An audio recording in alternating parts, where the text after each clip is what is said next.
We are with the owlets. They get big every day. They seem to have grown a little bit.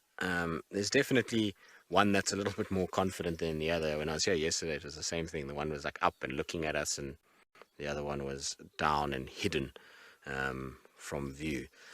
So they seem to be kind of enjoying themselves a little bit, and they are going to start to get to the point now where those adult feathers are going to start coming through. At the moment, they should be, I think, if I'm not mistaken, they're about 4 weeks old, aren't they? 3-4 weeks old, somewhere there. So they'll grow pretty quickly, these little guys. It's amazing actually how fast the chicks are able to move around. Normally, we know that they're definitely 3 weeks because they're standing and walking. So it takes about 3 weeks for them to stand and walk. And then the chicks will actually start moving around outside of just the little nest. So they'll walk up on the banks and things like that when they get to about 6 weeks. And then their wing feathers will start to grow once they get to 6 weeks, and they'll kind of stay in here for a little while longer. And once they get to about 8 weeks, that's when they start actually flapping around and trying to fly. It takes a bit of time for the muscles to get used to it.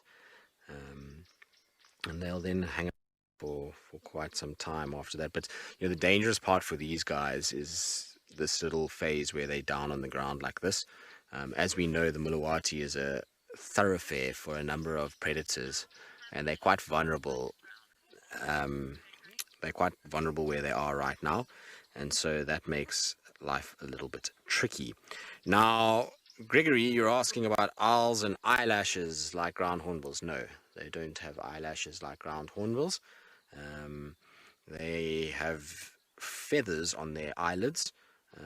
So if you Google an image of an owl adult, you'll notice that there's the little feathers on the eyelids, but not eyelashes like the ground hornbills. The ground hornbills have beautiful eyelashes, actually. I'm not sure I would describe a ground hornbill as beautiful, but they certainly do have nice eyelashes. Like giraffe too. Giraffe have eyelashes. There's a lot of women that are very jealous about a giraffe's eyelashes. But yeah, I was saying these guys are going to be quite vulnerable in this state, the way that they are now. It's not great for them until they can actually start flying. So when we reach that 8-week mark, which would be sort of, I would say probably less than a month's time, then we're going to start to see them short little flights. And once they can get up into the trees, then they become infinitely safer than where they are right now. If a leopard comes walking down that bank, it's very easy for a leopard to get to those. Same with something like a civet, would be able to get to them. Hyenas.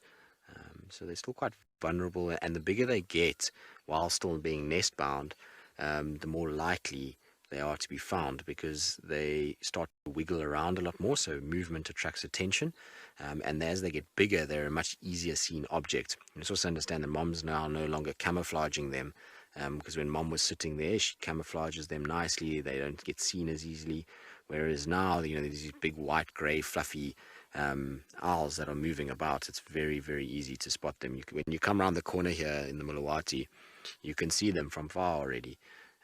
So a number of predators would pick them up, and then obviously that endangers them quite a bit. So it's going to be interesting to see if this lot makes it.